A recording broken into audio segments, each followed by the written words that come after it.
నమస్కారం అండి. నేను డాక్టర్ ప్రదీప్ వజ్జా, ఎండి ఫిజిషియన్ రిజిస్టర్డ్ ఎండోక్రైనాలజిస్ట్. నేను భాస్కర్ హాస్పిటల్ షాపూర్ గడ్డమైసమ్మలో చేస్తున్నాను. ఈరోజు మనం ఒక వెరీ కామన్ న్యూరలాజికల్ ప్రాబ్లం పిల్లల్లో, అంటే ఇప్పటిదాకా మనం పెద్దవాళ్ళలో చాలా మటుకు మనం డిస్కస్ చేసాం, అంటే థైరాయిడ్ అని, షుగర్ అని. కానీ ఇదేంటంటే చాలా కామన్గా ఉండే న్యూరలాజికల్ ప్రాబ్లం అనమాట పిల్లల్లో. దీన్ని ఇప్పుడు ఈరోజు మనం డిస్కస్ చేయడానికి మెయిన్గా కారణం ఏంటి అంటే, ఈ మధ్య ఈ ఇంటర్నేషనల్ స్కూల్స్లో కానీ లేదా పెద్ద పెద్ద స్కూల్స్లో ఏం చేస్తున్నారు అంటే, పిల్లలు బాగా అల్లరి చేయడం కానీ, బాగా హైపర్ యాక్టివ్గా ఉండడం కానీ, చెప్పింది వినకపోవడం, కొట్టడం, ఇలాంటివన్నీ చేస్తున్నప్పుడు వాళ్ళని సైకియాట్రిస్ట్ దగ్గరికి పంపిస్తున్నారండి పిల్లల్ని. సో దానివల్ల ఏంటంటే పేరెంట్స్ కూడా అసలు అరే మా బాబుకి ఏమైనా సైకలాజికల్ ప్రాబ్లం ఉందా, ఏమైనా పిచ్చి ఉందా అని చెప్పి భయపడుతూ ఉంటారు. కానీ అది కాదండి. ఇది ఇప్పుడు మనం చెప్పేది ఏంటంటే ఏడిహెచ్డి, అంటే attention deficient hyper activity disorder అంటాం. ఇది వెరీ కామన్ అనమాట. 3 నుంచి 5 సంవత్సరాల్లో మనకు మొదలవుతుంది.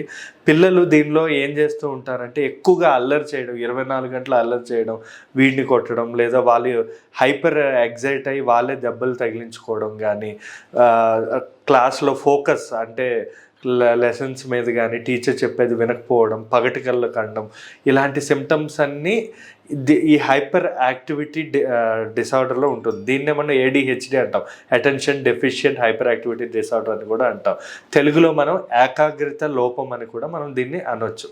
ఇది చాలా కామన్ అనమాట. కానీ ఈ స్కూల్స్ వీళ్ళు ఏంటంటే దీన్ని బాగా హైలైట్ చేసి పేరెంట్స్ని చాలా భయపెడుతున్నారు. ఇదేదో సమ్ సైకలాజికల్ ప్రాబ్లం అన్నట్టు. ఇది సైకలాజికల్ ప్రాబ్లం కాదండి. ఇది ఒక న్యూరలాజికల్ ప్రాబ్లం. ఇది కూడా ఒక టెంపరీ అనమాట.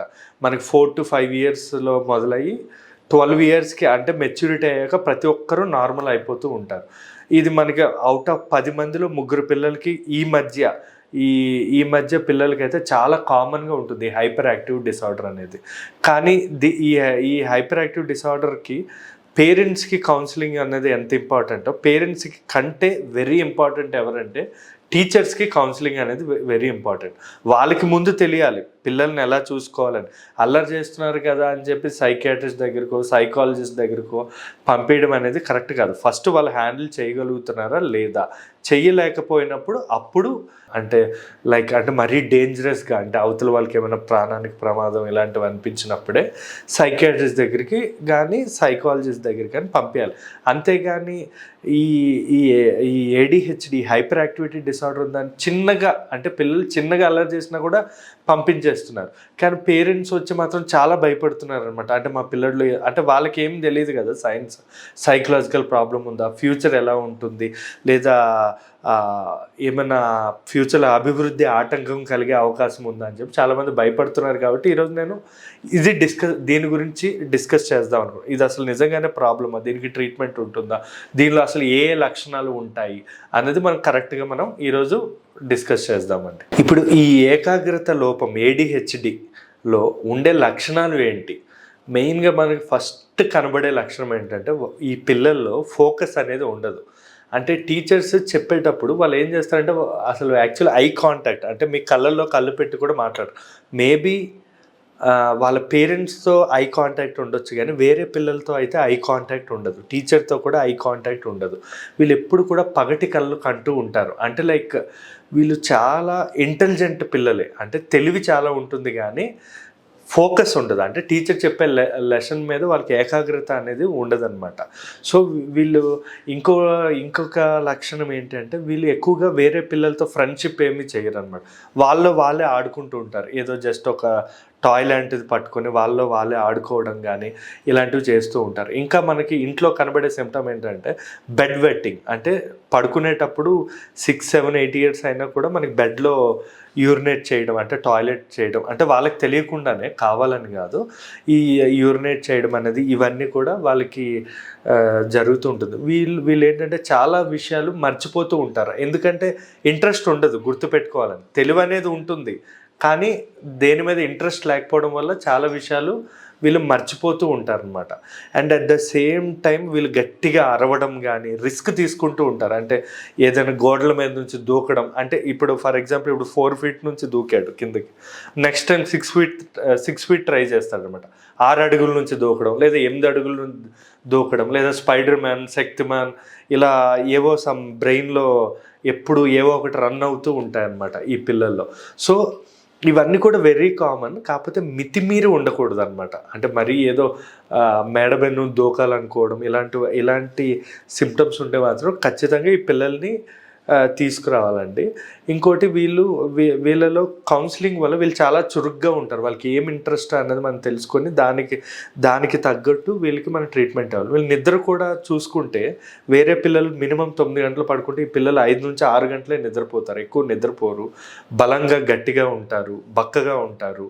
సో ఇవన్నీ కూడా హైపర్ యాక్టివిటీలో వెరీ కామన్ అనమాట. అసలు దీనికి గల కారణాలు ఏంటి, ఈ పిల్లలు ఇలా హైపర్ యాక్టివ్గా పుట్టడానికి గల కారణాలు ఏంటంటే మెయిన్గా కారణాలు ఏంటంటే వంశపారంపరం, అంటే హెరిడిటరీగా వస్తూ ఉంటాయి. అది వెరీ మోస్ట్ కామన్.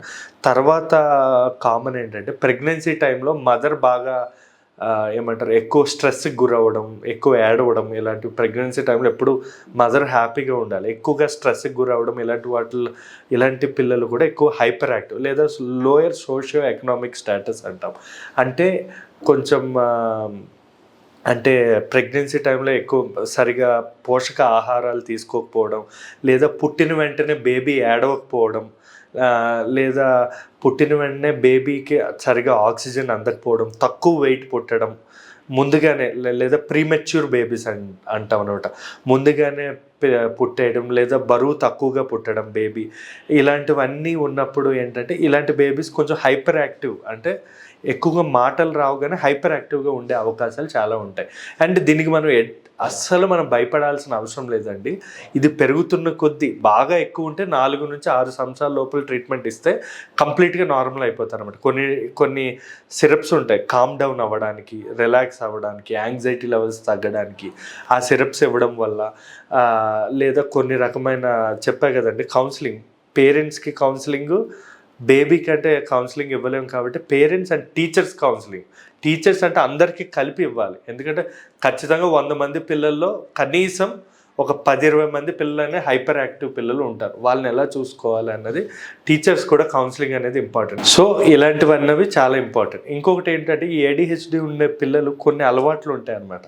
మేనరిజం అంటాం. మేనరిజం అంటే షర్ట్ ఇలా ఎగరేయడం అని ఉండొచ్చు, లేదా పళ్ళు కొరకడం, ఇలాంటి కొన్ని సిమ్టమ్స్ అనేవి కనబడుతుంది. లేదా వీళ్ళు ఎక్కువగా జంక్ ఫుడ్స్ తింటారు, స్వీట్స్ అని, చాక్లెట్స్ అని, ఐస్ క్రీమ్స్ అని, లేదా ఎక్కువగా మొబైల్ ఫోన్స్ చూడడం, టీవీలు చూడడం, ఇలాంటివన్నీ ఉంటాయి. లేదా గోళ్ళు కొరుకుతూ ఉంటారు, మొత్తం గోళ్ళన్నీ కొరికేస్తూ ఉంటారు అన్నమాట ఈ పిల్లలు.